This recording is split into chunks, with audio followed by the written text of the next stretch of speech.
اعوذ باللہ من الشیطان الرجیم بسم اللہ الرحمن الرحیم۔ السلام علیکم ورحمۃ اللہ وبرکاتہ۔ آج رمضان کا تیسرا جمعہ مبارک آ گیا۔ یا اللہ یا کریم اور قرآن کی یہ سورت پڑھو۔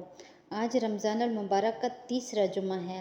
خوش قسمت ہیں وہ لوگ جو آج جمعے کے دن یہ عمل کریں گے، اللہ کے بہت ہی پیارے خاص ناموں کا وظیفہ ہے۔ یا اللہ یا کریم، اے اللہ مہربانی کرنے والا، اے کرم کرنے والا، عنایتیں کرنے والا، انعامات دینے والا، رحم کرنے والا، آسانیاں پیدا کرنے والا، بندوں سے بے حد پیار کرنے والا۔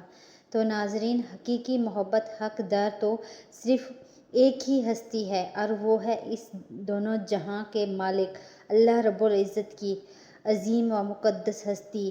آج تک کوئی ایسا پیمانہ نہیں بنا جو ماں کی محبت کو ناپ سکے، اور اللہ پاک تو 70 ماؤں سے زیادہ پیار کرنے والے ہیں۔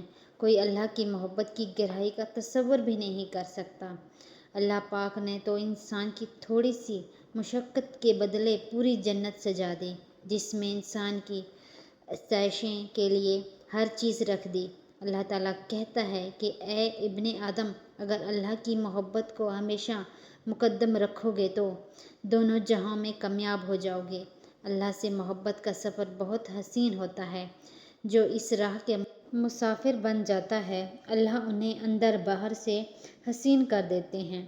وہ تو پل پل اپنے رب کی چاہ میں جینے لگتے ہیں، پھر ان کی آنکھیں اپنے رب کی یاد میں بہتی ہیں، پھر ان کے دل اللہ کی یاد سے لطف پاتے ہیں۔ ایسے لوگ جو اللہ سے محبت کرتے ہیں، انہیں دیکھ کر اللہ سے محبت محسوس ہونے لگتی ہے۔ تو دنیا کا سب سے حسین تر لمحہ وہ ہوتا جب آپ کو محسوس ہو کہ بادشاہوں کا بادشاہ، 70 ماؤں سے زیادہ پیار کرنے والا، جنت و جہنم کا مالک، اس دنیا کو بنانے والا رب آپ سے محبت کرتا ہے۔ تو کتنا خوش قسمت ہوتا ہے وہ انسان جسے اللہ پاک محبت کرتے ہوں، اور محبت بھی ایسی جس کا تصور بھی نہیں کیا جا سکتا۔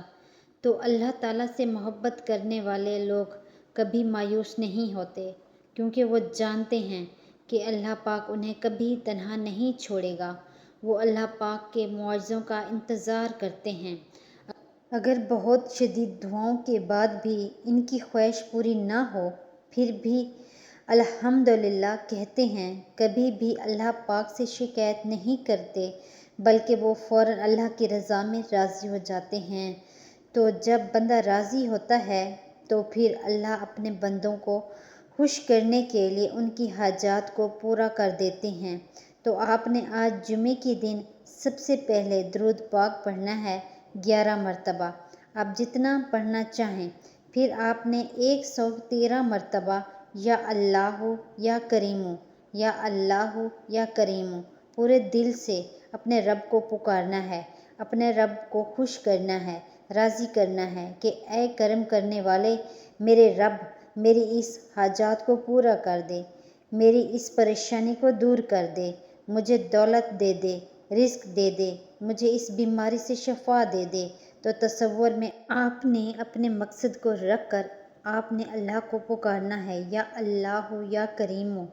جب آپ بار بار پکاریں گے تو اللہ پاک بہت زیادہ خوش ہوگا، اللہ پاک کو آپ پر پیار آئے گا انشاءاللہ۔ جمعے کے اس بابرکت دن پھر آپ کی اس دعا کو ضرور قبول فرمائیں گے۔ تو جب آپ 113 مرتبہ یہ پڑھ لیں، دعا کے لیے جب ہاتھ اٹھائیں گے تو درود شریف پڑھنے کے بعد آپ نے سورہ فاتحہ پڑھنی ہے۔ 1 مرتبہ 3 مرتبہ یا پورے دل سے پڑھیں۔ سورہ فاتحہ وہ سورت ہے جس میں اللہ تعالیٰ کی حمد و ثنا بیان کی گئی۔ یہ ایک دعا بھی ہے۔ یہ وہ سورت ہے کہ جب کوئی مومن بندہ اس کو پڑھتا ہے تو شیطان چیخ اٹھتا ہے اور وہاں سے بھاگ جاتا ہے کہ یہ ایک نور ہے۔ تو آپ نے آج جمعے کے دن اس عمل کو لازمی کرنا ہے۔ انشاءاللہ جو چیز مانگیں گے آپ کو ضرور ملے گی۔ عزت، دولت، گھر، گاڑی، اولاد، جو بھی مانگیں گے آپ کو انشاءاللہ ضرور ملے گا۔ بس پورے دل سے، یقین سے اس عمل کو کرنا ہے، اور دھیان اور توجہ کے ساتھ کر لیں۔ تو اگر آپ کو ویڈیو اچھی لگی ہے، اسے آپ نے لائک کرنا ہے، شیئر کرنا ہے، اور چینل کو سبسکرائب کرنا ہے۔ جزاک اللہ.